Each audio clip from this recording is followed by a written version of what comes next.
setelah divonis seperti itu masih hidup 10 tahun kemudian dan kegiatannya apa? Memusuhi Nabi Muhammad selama 10 tahun. Tapi karena Nabi itu Nabi yang tugasnya menyampaikan dan amanah ya, sifat itu amanah ya, tugas menyampaikan, dan Nabi akan menyampaikan apa yang diberikan, nggak ada diubah-ubah sedikit pun.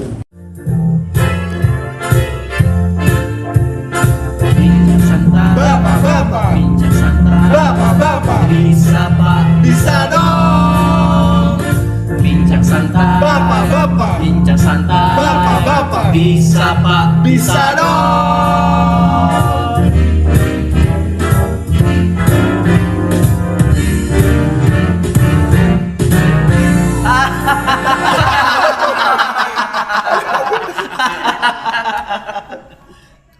Begini Ustaz Agus, dulu waktu saya kuliah, saya pernah baca buku tentang zikir-zikir yang dalam Al-Quran ya. Nah, salah satunya adalah keajaiban huruf Al-Quran, huruf alif, huruf ba, huruf ta, huruf sa, ya kan. Kita bisa menamakannya dengan fonetik. Mungkin Ustaz Agus bisa menjelaskan keajaiban mungkin dari sastra Arabnya, dari sastra Al-Qurannya, atau dari huruf-hurufnya yang Ustaz Agus ketahui. Ini menarik sih topik ini nih.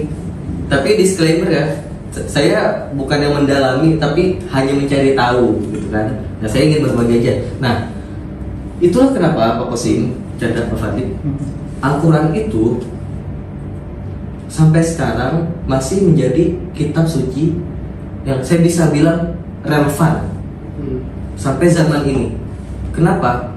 Karena cara Al-Quran bikin takjub di setiap zamannya itu beda-beda.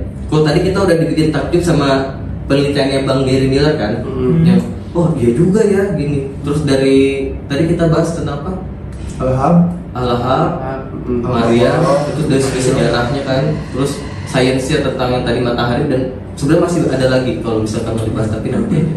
Tentang matahari, ternyata faktanya matahari itu menyebarkan cahaya dan bulan yang memantulkan. Nah, itu kan baru terkonfirmasi sekarang, yang bikin takjub orang zaman sekarang. Padahal itu udah diturunkan 1400 tahun yang lalu. Nah, bagaimana cara Al-Quran bikin orang zaman dulu tercengang? Kalau misalnya pakai matahari itu cahaya, bulan itu pemantul, Al-Quran orang zaman itu belum ada ilmunya, ya kan? Apalagi apa ya, astronomi kan belum ada ya kayaknya sih ya. Astronomi atau bintang, itu keterangan bintang itu belum ada. Keterangan tentang gunung sebagai pasak, ya kan? Pasak tuh gimana pacarnya, kan anak hemat tuh, ya kan? Dia ditanam lebih dalam kan daripada atasnya. Dan ternyata faktanya gunung itu juga begitu. Yang kita lihat itu tuh cuma kepalanya doang, sisanya bawahnya dalam. Nah, makanya disebutnya gunung sebagai pasak, bukan gunung sebagai tiang, tapi pasak, karena menancap ke dalam. Nah, kalau orang dulu dikasih tahu itu bingung.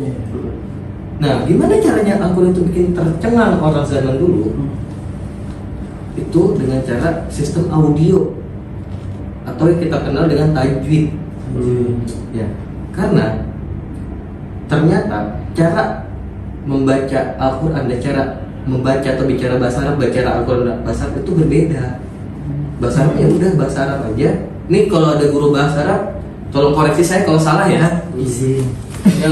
Yang saya tahu seperti itu, berbeda. Sementara Al-Quran itu memakai tajwid. Zaman itu orang Arab nggak ada yang ngomong bahasa Arab pakai tajwid. Makanya ketika Al-Quran muncul, mereka langsung, wih, apa nih? Apa tuh? Gitu kan ya. Apa nih? Apa tuh man? Gitu kan. Salah satunya dengan sistem audio ini, dan yang ternyata setelah diteliti sekarang, tajwid itu dengungnya, guna kan, tajwid itu ada guna segala macam itu tuh punya frekuensi tersendiri yang mengantarkan otak ke gelombang alfa atau beta gitu tuh, yang mengantar ke ketenangan, keheningan dan ketenangan. Nah, seperti itu kalau dalam penelitiannya. Nah, orang zaman itu jadi suka dengar Al-Quran walaupun dia gak beriman. Contohnya siapa? Abu Jahal, Abu Sufyan, dan satu lagi saya lupa Abu Lahab. Bukan, Abu Lahab itu udah ketutup banget. Oh. Ada satu lagi, nah yang pada akhirnya kan Abu Sufyan itu masuk Islam ya, yang dua kalau nggak salah enggak, saya lupa. Tabain di komen teman-teman kalau misalkan ingat. Nah, mereka itu suka nyolong-nyolong dengar Quran dari rumah Nabi. Jadi setiap malam tuh sampai pagi. Abu Bakar. Abu Bakar kan sahabat Nabi. Katanya abu-abuan. Pokoknya simpulan satu lagi lah ini. Iya, iya. Nah, mereka tuh suka nguping ternyata. Padahal Abu Jahal itu siapa? Musuh bebuyutan Nabi. Bersama Abu Lahab kan, bersama pamannya Nabi. Abu Jahal tuh yang mau mencelakakan Nabi pas sholat. Tapi kalau malam Nabi lagi sholat tahajud atau Nabi lagi sholat isya atau yang mana aja lagi sholat dan sudah baca Quran, ngedengerin dan nyaman sampai pagi loh. Misal dari jam 1 pagi sampai jam 5 pagi itu mereka ada di satu rumah Nabi ngedengerin Nabi baca Quran. Habis itu pulang gitu lagi sampai hari ketiga mereka ketemu masing-masing. Loh, dari mana lu? Baik begitu. Lah, lu di sini juga ya? Gitu kan deh. Yang hal Ngapain itu? penggerak Bukan bu, semuanya bu. Bro. Iya, mereka papasan bertiga ini. Lah, lu dengar Quran juga? Iya. itu sama Dengan malu sama. Terus mereka tanya, karena kan ini orang-orang ini pintar sebenarnya. Abu Jahal itu kan sebelumnya namanya Abu Hakam ya maksudnya. Orang yang bijaksana juga. Cuman kenapa dia disebut Abu Jahal? Karena dia bodoh. Karena udah nggak bijaksana. Bukan. Oh, bukan. Karena beda ini beda suku. Karena di sukunya Muhammad Bani Hashim itu ada nabi, di sukunya dia itu ada nabi berdasar sama Quraisy.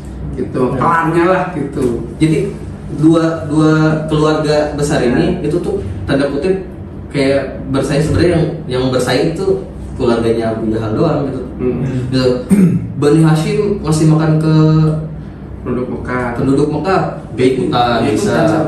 Bani Hashim menyambut jamaah haji ikutan. Gue juga bisa nih. Pas Bani Hashim punya nabi, aku nggak ada nabinya, makanya memusuhi Nabi Muhammad karena kayak seharusnya gue yang jadi nabi. Ya sebenarnya dia punya kebiasaan, punya kepintaran, tapi dia tidak punya logika untuk mengimani Nabi, makanya dia sebutnya Abu Jahal. Dia tuh pintar tapi nggak mau mikir gitu tuh kesana. Nah, sampai mana tadi? Dan Abu Jahal beserta dua temannya itu sama sahabat tinggi Quraisy itu tuh sampai ngomong, demi Allah,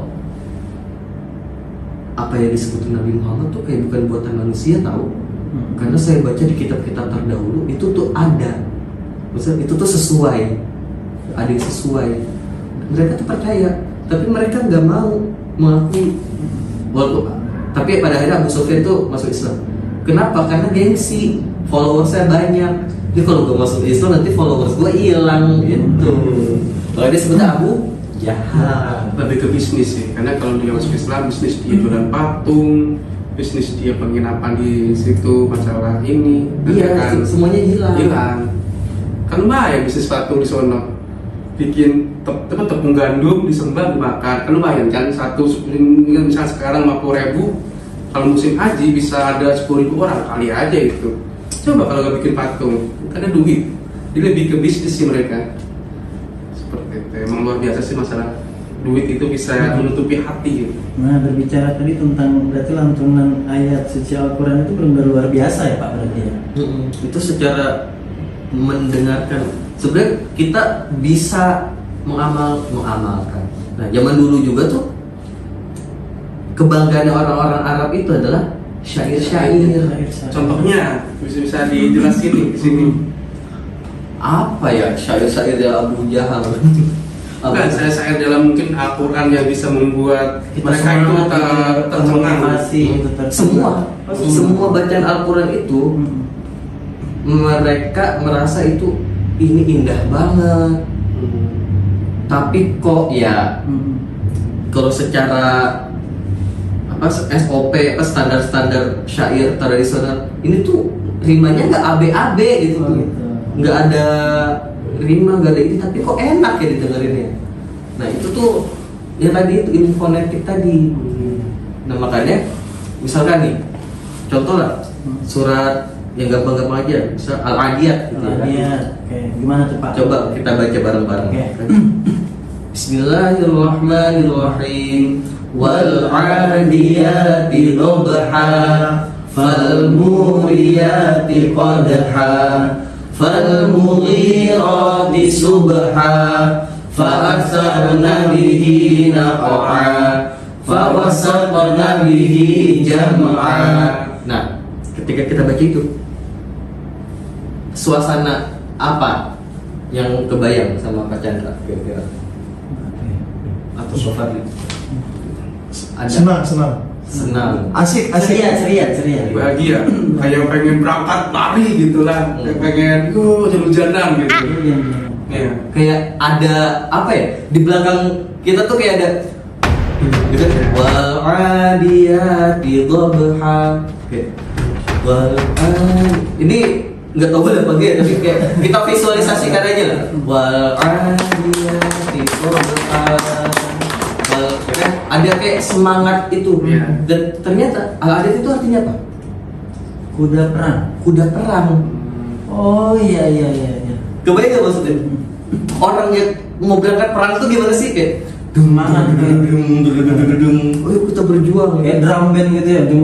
Iya, dan ketika kita berjuang wal 'adiyati dhabha, efek drum bandnya tuh ada. Al-Quran tuh sampai ke sana. Sedetail itu berarti. Iya, dan itu yang bikin orang zaman dulu takjub. Ini tuh gak cuma maknanya yang nyampe gitu, tapi suaranya pun menggambarkan itu. Jadi udah kayak syair gitu ya. Menandingi bahkan kayak puncak syair. Ini kayaknya kalau orang biasa kan bukan dah. Pasti wah ini mah Tuhan ini gitu. Makanya ada yang mendengar Al-Quran langsung syahadat itu ada, karena seindah itu di mereka mendengarnya. Mungkin di kita nggak terlalu relate, tapi bisa kita gambarkan kayak tadi. Contoh lain surat yang pendek-pendek aja kita mah. Al-Ikhlas. Gimana tuh bunyinya? Coba. Bismillahirrahmanirrahim. Qul huwallahu ahad. Allahus samad. Lam yalid wa lam yulad wa lam yakul lahu kufuwan ahad. Nah, apa di situ? Tegas. Olah. Kayak di stop kan. Itu dem. Enggak enggak gitu. Enggak kayak Al-Adiyat tadi berarti ya. Enggak begitu ya. Enggak qul huwallahu ahad. Iya, enggak digituin. Enggak ada. Allahus samad. Iya, enggak gitu, enggak. Enggak gitu. Ya. Kira-kira kenapa? Tegas. Ya, kenapa harus tegas? Ternyata kalau kita lihat artinya itu kan tentang keesaan Allah. Yang katakanlah Muhammad, Allah itu esa. Qul huwallahu ahad. Allahus samad. Allah itu tempat meminta. Jadi enggak Allah itu tempat meminta. Allah maunya di situ tegas, diproklamasikan, dia diteguhkan. Allah itu esa, Allah itu tempat meminta, Allah itu tidak dilahirkan dan tidak pula melahirkan, dan tidak ada makhluk di seluruh alam semesta yang setara dengan Allah. Harus disampaikan dengan tegas, makanya bunyinya seperti itu, nggak mendayu-dayu. Nah itu bunyi-bunyian Al-Quran pun mukjizatnya, makanya disebut mukjizat. Al-Quran itu relevan sampai zaman sekarang. Saya 100% sih yakin sih, benar-benar 100%, karena itu di zaman dulunya tanda kutip diserang dengan audio, di zaman sekarang diserang dengan penemuan sains. Masya Allah. Ya kan? Tentang keterangan laut yang bertemu tapi dia tidak menyatu. Tapi nggak menyatu. Kita kan kalau air nih, kita tuang dari sini ke sini, jadi satu kan. Betul. Tapi di luar sana ada laut yang benar pasir, pada pernah lihat di YouTube. Warnanya beda ya Pak. Ada yang warnanya beda, ada yang kadar garamnya beda, dan itu ada pembatas yang tidak terlihat, dan benar-benar itu tuh kayak nggak ada pembatas kok, tapi bisa ya gitu. Sama kayak sepatu. Dia sama-sama sepatu kanan dan kiri tapi tidak pernah bersatu. Jadi kalau kita beli satu, berarti satu kan? Iya betul.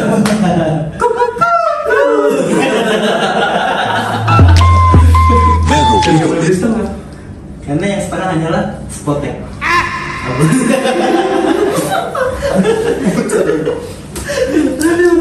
Jadi emang benar-benar Al-Quran itu emang bukan kalangan manusia. Jadi emang relevan sekali dari mulai zaman Nabi sampai zaman AI gitu ya. Jadi nggak mungkin si Al-Quran ini tulisan seseorang gitu. Bahkan sampai Dr. Gary juga kan udah meyakinkan ini bukan manusia. Iya bukan Iya. Makanya ada riwayat nggak Nabi pernah jadi pelaut? Nggak ada. Ya, tapi tahu laut, Keadaan laut yang terpisah itu, api di dalam laut, ada sungai di dalam laut, gelombang yang apa namanya? Gelombang bertebar-tebaran. Jadi laut itu ternyata ombak itu lingkungan di atas, di dalam kisah dalam juga ada ombak. Dan itu tuh diterangkan juga di Al-Quran. Sepintar-pintarnya manusia kayaknya hal kayak gitu kayaknya nggak bisa ada batasnya gitu ya Pak. Tapi yang paling takjub sih emang tentang penciptaan manusia sih. Betul.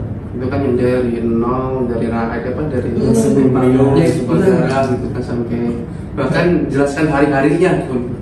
Ya itu kan sains banget ya. Maksudnya nggak mungkin zaman jahiliyah gitu. Belum Sampai ada kepikiran embrio, apa sih embrio gitu. Paling kita taunya itu apa cebong gitu. Apa sih nggak? Maksudnya dari segumpal dalam. Betul. Dan itu baru ditemukan ketika udah ada teknologi yang sekarang gitu. USG dan sekawan-kawan itu. Coba misal kita taruhlah Nabi itu ahli bedah, gimana cara ngumpulinnya? Ibu yang baru 1 minggu kesini di bedah, oh ini embrio gitu. Kan nggak terlalu susah untuk jadi settingan gitu, terlalu nggak mungkin kalau itu settingan. Ibu udah usia 40 hari di bedah ya, oh iya benar segumpal darah gitu kan. Oh iya, nyawanya udah ada nih Pak. Iya, gimana caranya coba? Kembarnya udah pecah ya. Ketahuan. Itulah Al-Quran tuh. Saya tuh pas lagi baca-baca hal-hal kayak gitu kayak, ini sih bener sih. Semakin menguatkan dan semoga menguatkan para pendengar juga sih. Luar biasa, bukan hal yang bisa dibuat oleh manusia. Memang benar-benar relevan untuk pokoknya sampai saat ini. Sepanjang bedanya dengan bukannya merendahkan kitab-kitab lainnya. Maksudnya kan kayak misalkan kitab Zabur untuk Daud, berarti emang Al-Quran itu sepanjang masa untuk dari mulai zaman Rasulullah sampai kapanpun gitu. Kalau kitab Zabur kan berarti untuk Daud, kemudian kitab Injil untuk Isa. Jadi pada masanya tidak berlaku untuk Al-Quran sampai sekarang. Iya, sampai hari kiamat mungkin ya, sampai hari akhir. Bahkan untuk manusia dan jin. Iya benar. Untuk pedoman hidup untuk seluruh entitas makhluk gitu kan, yang berakal. Nah, uniknya kan Allah juga bilang ya, inna nahnu nazzalna dzikra wa inna lahu lahafizun. Sesungguhnya kamilah yang menurunkan Al-Quran ini dan sesungguhnya kami pula yang menjaganya. Kira-kira top of mind kita kalau misalkan dibilang siapa sih yang menjaga Al-Quran? Siapa? Hafiz. Tapi karena dia pakai kata kami, berarti Allah melalui perantara penciptaan berarti mungkin Kan? Melalui yang kita tahu pasti dari dihafalkan sama Hafiz dan Hafizul. Iya. Ternyata setelah peneliti banyak yang meneliti, nggak cuma itu. Jadi Al-Quran itu punya sistematika angka-angka yang itu tuh saklek, yang apabila ditambah 1 huruf aja itu tuh akan mengubah semuanya, dan sudah dipastikan Al-Qurannya dipalsukan gitu tuh ya kan. Tapi kalau misalnya dengan susunan yang sekarang, sistematika itu bisa memverifikasi kalau Al-Quran itu asli. yang sebagai contoh misalnya kita tahu Bismillahirrahmanirrahim itu tuh 19 huruf kan.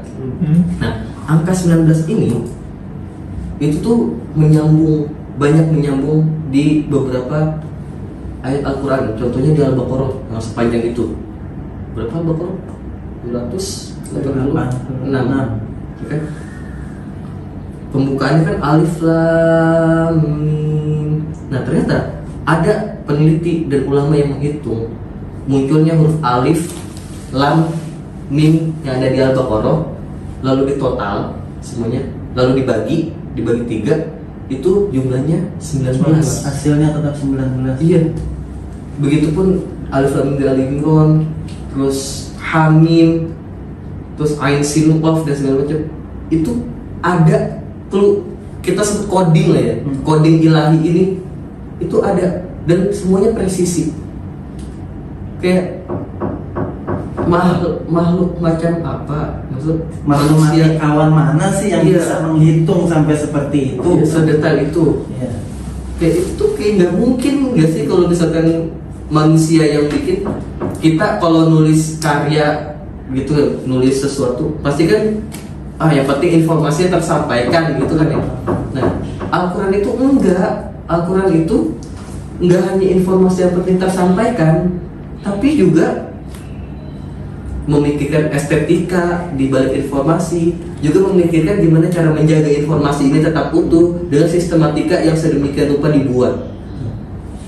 Itu perlindungan, udah bukan perlindungan ganda sih, perlindungan. Jadi verifikasi ganda gitu ya. Iya.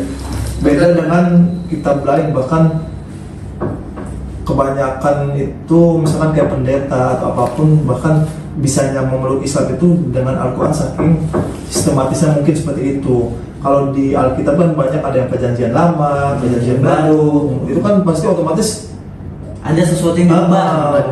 Dan banyak versi, Matius, Lukas, Yohanes, ya Hezekiel. Jadi ada yang ya itu bahkan ya seorang pendetanya aja sampai memeluk Islam karena saking percayanya Quran dibanding dengan Alkitabnya. Jadi Alkitab terlalu banyak yang sudah diubah.